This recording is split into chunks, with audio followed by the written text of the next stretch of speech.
Ya, pemirsa, bagaimana tokoh-tokoh dari parlemen bersaing dengan tokoh-tokoh dari pemerintahan, baik pusat maupun daerah? Mana yang lebih berpeluang memikat hati masyarakat? Selengkapnya kami hadirkan dalam dialog Nusantara Petang berikut ini.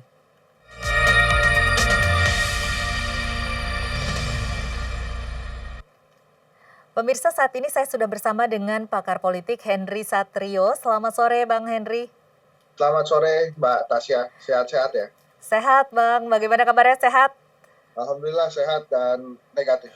Nah, Baik, ini sebenarnya masih 3 tahun ke depan begitu ya, tetapi ya, tentunya bagi para tokoh-tokoh politik yang apalagi namanya sudah kita dengar belakangan ini banyak muncul, ini tentunya sudah mulai bersiap-siap seperti tadi tayangan mengantar saya juga sudah banyak yang memasang baliho-baliho. Nah, untuk dinamika pergerakan dari capres-capres di 2024 ini bagaimana Bang melihatnya? ya kalau pergerakan kan yang saat ini berada di zona aman ya para ketua partai politik yang sudah hampir pasti punya tiket ya. Hmm. Kecuali mungkin Pak Surya Paloh dan Ibu Megawati yang walaupun punya tiket tapi kemudian kelihatannya akan memberikan eh, tiketnya itu kepada kadernya gitu ya atau siapapun yang nanti akan dipilih. Tapi yang jelas Prabowo, Erlangga Hartarto, Caimin, Soeharto Warfa, Ahmad Saihu, Zulkifli Hasan ini adalah orang-orang atau tokoh-tokoh yang eh, paling mungkin mendapatkan jatah capres cawapres. Hmm. Nah, adanya baliho yang tadi seperti Tasya sampaikan itu memang tidak akan menggugah tingkat keterpilihan. Jadi artinya kalau untuk elektabilitas dia bukan caranya memasang baliho. Yang dia lakukan dengan memasang baliho, ya ini hanya untuk meningkatkan popularitas dia supaya lebih dikenal oleh masyarakat. Hmm. Menarik itu tadi yang disampaikan oleh Tasya, kira-kira klaster mana yang akan lebih berpeluang? Apakah kepala daerah, para menteri, atau partai politik misalnya? Ya. Yang jelas punya panggung kan memang para pejabat nih. Jadi kepala daerah, para menteri, ketua DPR seperti Mbak Puan ini punya panggung-panggung politik yang lebih kinclong dibandingkan orang-orang yang ingin maju tapi tidak memiliki panggung politik. Nah, setelah panggung politiknya ada kan butuh tiket tuh. Nah, Mhm. tiketnya itu saat ini masih dimiliki oleh para ketum parpol itu. Nah, ini Pak Erlangga adalah salah satu yang memang sangat bisa maju karena dia sebagai ketua umum bisa menentukan tuh siapa yang akan maju. Nah, terkait kepala daerah, memang kalau hasil survei Kedai Kopi ada 2 klaster kami, kepala daerah di Indonesia bagian barat dan timur. Kalau yang di barat memang yang paling tinggi Mas Anies Baswedan, terus kemudian ada Ganjar Pranowo, ada Kofifa Indar Parawangsa, kemudian ada Ridwan Kamil, sementara di timur itu ada Zulkifli Mansyah, Isran Nur, Oli Dondo Kambe, Iwayan Koster, dan lain-lain. Mhm. Nah, ini menjadi menarik, kenapa? Karena kepala daerah itu punya panggung tersendiri yang lebih enak, bukan hanya panggung, tapi mereka bisa langsung menjangkau masyarakat dengan program-programnya. Nah, Iya, permasalahannya walaupun mereka masih tidak punya jauh, kendaraan politik kan ya, Bang? ya beberapa tidak gitu. Iya. Misalnya Mas Anies walaupun tinggi, tapi kan dia juga tanpa partai politik. Nah, ini dia. Dilemanya partai politik saat ini selalu demikian tuh dari tahun ke tahun pilpres. Tahun 2014 lalu juga kan Pak Jokowi bukan petinggi parpol tapi masyarakat ingin dia gitu, akhirnya didorong dan akhirnya menang. Sama seperti sekarang yang tinggi setelah Pak Prabowo ya Mas Anies tanpa partai, eh, Ridwan Kamil juga tanpa partai gitu. Belum lagi yang mantan-mantan menteri seperti Susi Pujiastuti atau Sudirman Said, bahkan Gatot Nurmantio misalnya itu kan tanpa partai semua. Mhm. Nah, ini yang dilema. Sementara ada orang yang punya partai tapi masih deg-degan seperti Mas Ganjar Pranowo gitu karena di PDI Perjuangan sudah ada calon Puan Maharani. Nah, PDI Perjuangan ini kan satu-satunya partai politik yang bisa mencalonkan sendiri tuh capres-cawapres karena berada di atas 20% gitu ya. Iya. Nah, kalau kemudian elektabilitasnya Puan sampai saat ini masih tertinggal dari Ganjar Pranowo, itu bukan berarti dia nggak bisa maju. Karena nanti begitu sudah ditetapkan, biasanya ya by design, itu langsung melonjak elektabilitasnya dengan sendirinya mengikuti elektabilitas partai politik yang dijadikan kendaraan olehnya. Mhm. Nah, kalau begitu apa yang kemudian bisa dilakukan oleh para kepala daerah ini yang notabene tidak memiliki kendaraan politik tetapi masih memiliki kemungkinan atau kans untuk dipilihnya atau elektabilitasnya ini masih tinggi? Satu hal aja yang bisa mereka lakukan, kerja baik sehingga masyarakat yang dipimpinnya itu menjadi bahagia dan senang gitu dipimpin dia, sehingga kebahagiaan itu bisa menular ke daerah lain. Tuh, Hmm. misalnya Mas Anies atau Ganjar Pranowo atau Ridwan Kamil kan memang elektabilitasnya sudah di atas 10% semua, itu sudah double digit kan. Itu Hmm. artinya itu bisa menular eh, ke banyak daerah juga. Jadi itu Mbak Tasya dilakukan dan jangan sampai menyentuh hal-hal yang tidak disukai oleh rakyat Indonesia seperti korupsi gitu ya. Nah Ya. itu yang harus dihindarkan. Mhm. Baik, saat ini kan sebenarnya, masyarakat masih punya juga begitu ya mengkotak-kotakan dari latar belakang mana mereka begitu ya. Nah, menurut Anda, menurut analisa Anda ini latar belakang tokoh yang mempengaruhi elektabilitas ini paling paling, berpeluang itu dari mana? Dari sipilkah atau militerkah atau yang lain? Kalau dari hasil survei kedai kopi April lalu, Mbak Tasya, memang kalau untuk pasangan, kalau dari jenis kelamin yang paling disukai itu laki-laki dan laki-laki, kemudian pilihan kedua laki-laki dan perempuan. Nah, kalau latar belakang profesi, yang tinggi itu yang pertama dari TNI, kemudian dari kepala daerah. Nah, ini wajar saja sih kerinduan-kerinduan seperti ini diberikan oleh masyarakat. Tapi kalau menurut saya, dari beberapa hasil survei nampaknya memang masyarakat ingin calon presiden yang setidaknya memiliki 3 kriteria penting. Yang pertama adalah dekat dengan rakyat, kemudian dia tegas, kemudian jujur, yang terakhir itu memiliki program-program yang sangat baik. Mhm. Nah, kalau untuk, sekarang ini kita kan sedang pandemi begitu ya Henry. Nah, ini perhatiannya terhadap penanganan pandemi COVID-19 ini juga bisa menjadi salah satu faktor pertimbangan bagi masyarakat untuk memilih? Ya, bisa sekali. Makanya banyak kepala daerah juga berlomba-lomba untuk bisa menyelesaikan COVID-19. Nah, kalau saat ini kan memang yang di atas angin yang masih dipuji-puji oleh Mas Gibran dan beberapa petinggi negara ini kan memang Jakarta. Jadi keberhasilan Mas Anies dalam menangani pandemi COVID ini diacungi jempol gitu.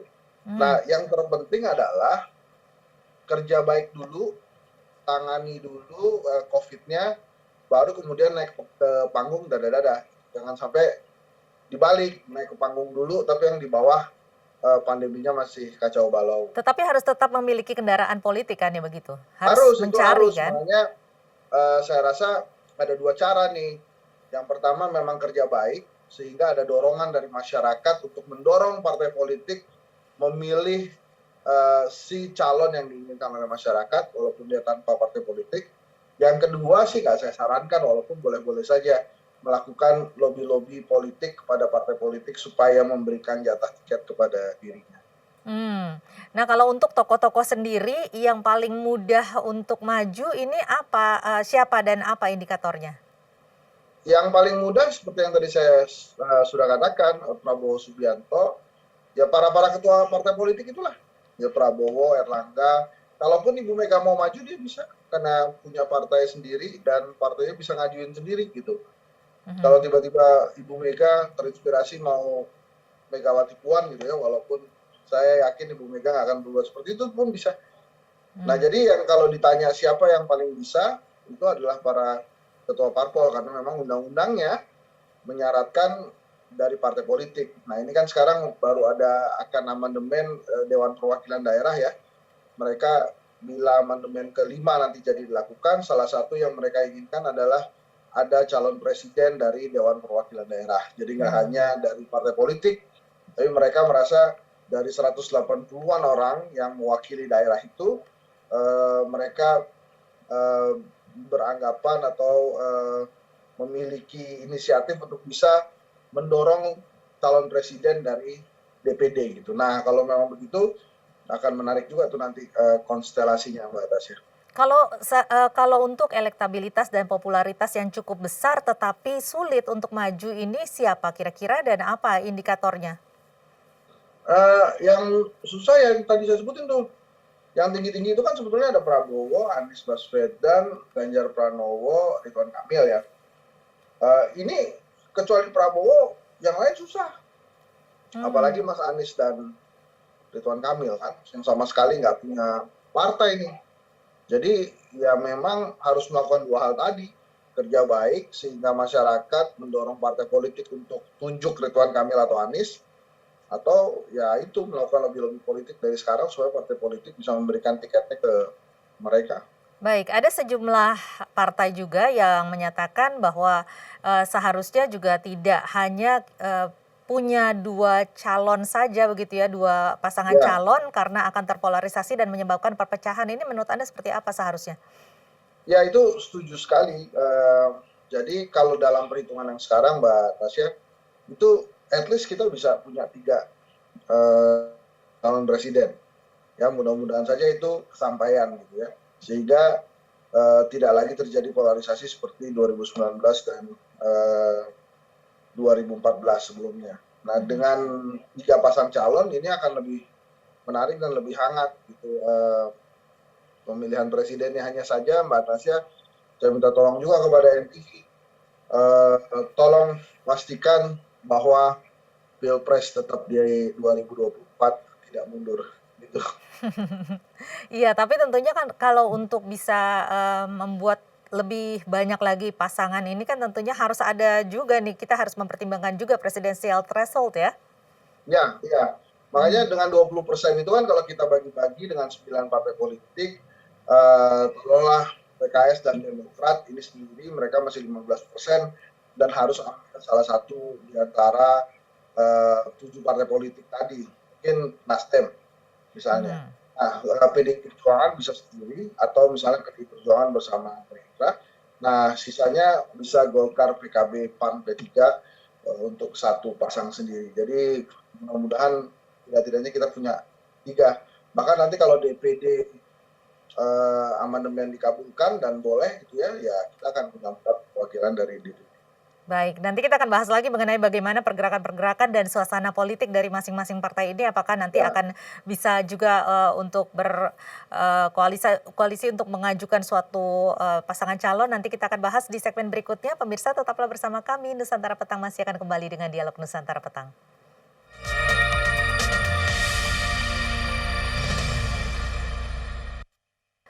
Anda kembali di Nusantara Petang dan kita masih di dialog Nusantara Petang bersama dengan pakar politik Henry Satrio. Bang Henry, tadi Anda mengatakan bahwa nanti seandainya kita akan sudah mulai mendekati di 2024 ini kan eh, pastinya akan juga ada pergerakan-pergerakan begitu ya untuk bisa memajukan pasangan calon yang diusung oleh partai-partai ini. Nah, ini kan tentunya mesti ada juga nih pendekatan-pendekatan tertentu di balik adanya kepentingan-kepentingan politik di masing-masing partai. Ini Anda melihatnya seperti apa? ya keinginan partai politik kan cuma satu kan sebetulnya, dia menang aja pemilu. Iya. Ya, sekaligus menang pilpres gitu. Makanya ya dia akan pilih dari siapa yang paling tinggi gitu dan siapa yang paling bisa buat kejutan gitu kan. Jadi ya kalau menurut saya sih nama-namanya nggak beda jauh dari yang sekarang ya, walaupun belum tentu juga karena kan kalau kita belajar dari Pak Jokowi waktu 2014 justru namanya muncul setelah Jakarta, jadi sekitar 2013. Sebelumnya kan semua orang berpikir Prabowo. Mhm. Sekarang juga begitu, dipikir Pak Prabowo nih tinggal sendirian nggak ada lawan, tapi belum juga karena ada itu dia, ada Mas Anies, ada apa namanya Ridwan Kamil, belum lagi yang klaster menteri kan seperti Tito, Erick Thohir, Mahfud MD, plus beberapa klaster-klaster lain gitu kan, ada klaster anti korupsi juga tuh Hmm. yang diisi Firly, Abraham Samad, Suleiman Said gitu ya. Jadi memang kalau Mbak Tasya coba cek di websitenya Kedai Kopi, itu ada beberapa calon presiden yang klaster-klasternya kita bagi-bagi gitu. Seperti Hmm. Erlangga Hartarto ini termasuk yang tinggi kalau klaster ketua partai politik gitu. Jadi menurut saya masih terbuka beberapa peluang bagi para tokoh, tapi sih memang kunciannya ada di partai politik karena memang undang-undangnya seperti itu. Iya, ini kalau dengan melihat dari tidak adanya tokoh incumbent ini akan memudahkan atau justru menyulitkan sih, Bang Henry? Memudahkan untuk menyulitkan untuk apa? Untuk milih, Iya, untuk apa ya, memunculkan memenangkan suatu, pemilu. iya. Oh iya, pastinya semuanya ada di garis start lagi. Itu Hmm. walaupun pemenangnya saat ini dari PDI Perjuangan ya dengan Pak Jokowi. Jadi yang namanya juara bertahan itu selalu dikumpulkan gitu. Walaupun eh, apa namanya calon presidennya eh, sudah selesai masa jabatannya 2 periode. Tapi ya dari sekarang kan tinggal digenjot dan opini-opini yang beredar di masyarakat, satu-satunya calon presiden yang tidak berada di koalisi itu ya Anies Baswedan yang paling tinggi. Memang ada nama Gatot Nurmantio tapi jauh tertinggal dibandingkan Anies Baswedan. Nah ini kalau untuk tokoh-tokoh tersebut strategi-strategi yang cukup efektif yang mungkin bisa dikeluarkan ini, kalau dilihat dari target pemilihnya, apa yang harus mereka lakukan? Karena Tasya nggak terdengar saya. Ya, kalau dari tokoh-tokoh yang muncul ini nama-namanya, ini strategi mereka untuk bisa memikat hati para pemilihnya ini dari target sasarannya ini seharusnya apa yang harus dilakukan? Eh, saya nggak dengar. Ya, halo, Bang, dengar? Sorry ada gangguan kelihatannya. Oke, ini saat ini bisa dengar dengan jelas suara saya? Bisa dengar suara saya? Halo, Bang Henry? Oke. Baik, pemirsa, sepertinya terjadi kendala atau gangguan koneksi dengan Henry Satrio. Saat ini kita masih mencoba menghubungi kendala yang tadi disebutkan oleh Henry Satrio. Ini memang paling besar kemungkinannya adalah pada ketua dari partai-partai politik tentunya Ya, ya. Oke, baik, kita sudah terhubung kembali dengan Henry Satrio. Bang Henry, sudah bisa dengar suara saya? sudah dengar. Oke, baik. Ini dari tokoh-tokoh, nama-nama tokoh-tokoh yang kemungkinan juga akan muncul di 2024 dan akan bertarung di sana nanti. Ini apa saja strategi-strategi terutama untuk mempertimbangkan target sasarannya? Yang jelas kebutuhan masyarakatnya kan memang berbeda. Kalau Hmm. sebelumnya memang perlu dekat dengan rakyat ya. Tapi kan sekarang ada COVID, jadi mereka perlu juga memahami kira-kira kebutuhan masyarakat pasca COVID itu apa aja. Yang tentunya kan pasti ada seputar ekonomi, kemudian ya maksudnya ekonomi keluarga ya. Itu yang harus dipenuhi. Terus kemudian bagaimana calon-calon pemimpin ini juga memiliki rasa empati terhadap kesehatan dan kemanusiaan misalnya. Dan menurut saya juga yang paling penting para calon presiden ini harusnya juga memahami tentang teknologi informasi karena memang zamannya sudah berubah gitu kan. Makanya ini salut kepada Nusantara TV yang memang masuk ke ranah digital terlebih dahulu karena nanti ya rata-rata pasti akan mengikuti lagi karena Hmm. peraturannya akan meninggalkan analog dan menuju digital. Iya, kalau dari sasaran pemilihnya ini target yang paling besar ini seharusnya disasar kepada siapa, Oh, Bang? ini waktu 2019 51,17% pemilih suara dari 199.800.000 orang itu perempuan. Jadi pemilih perempuan memang lebih banyak waktu itu. Nah, Hmm. yang saat ini nampaknya juga begitu. Nah, kalau dari sisi usia, memang pemilih yang milenial ini akan lebih banyak di tahun 2024 nanti. Jadi targetednya kalau mau spesifik punya program perempuan dan juga program milenial. Itu mudah-mudahan terpilih. Nah Kalau ini ingin mau tahu lebih, silakan kontak Henry Satrio ya. Ini, kalau misalnya melihat begitu ya, kalau, beberapa tadi apa namanya, hal-hal yang diperlukan untuk tentunya terikat pada undang-undang begitu, elektabilitas dan popularitas dan juga, mungkin juga kompetensi, integritas mereka begitu. Nah, kalau dari rakyat sendiri kira-kira karakter-karakter ataupun juga, mungkin kriteria-kriteria yang paling diinginkan oleh masyarakat pada saat ini tuh ya seperti apa sih, Bang?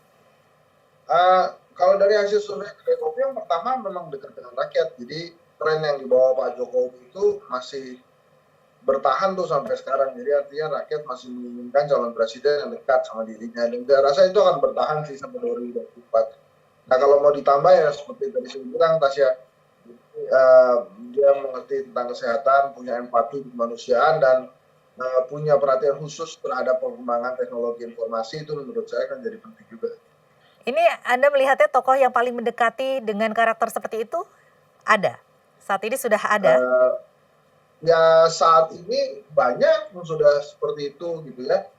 Eh, Kalau dari TNI ada, kemudian kepala daerah juga ada, kepala daerah partai politik juga sudah ada. Jadi nanti tinggal didorong, mana ada nama Sandi Uno, ada nama Anies Baswedan, ada nama Zulkifli Mansyah, selain yang tadi disebutkan ya, ada Ridwan Kamil, kemudian ada Pranowo, dan Prabowo Subianto. Jadi nanti tinggal kita lihat saja bagaimana di pertarungannya di 2024 begitu ya Bang Henry ya. Ya, Baik, kira-kira gitu. baik, terima kasih banyak Bang telah bergabung Sama-sama, bersama Tasya. kami. Salam sehat. Terima kasih. Salam sehat.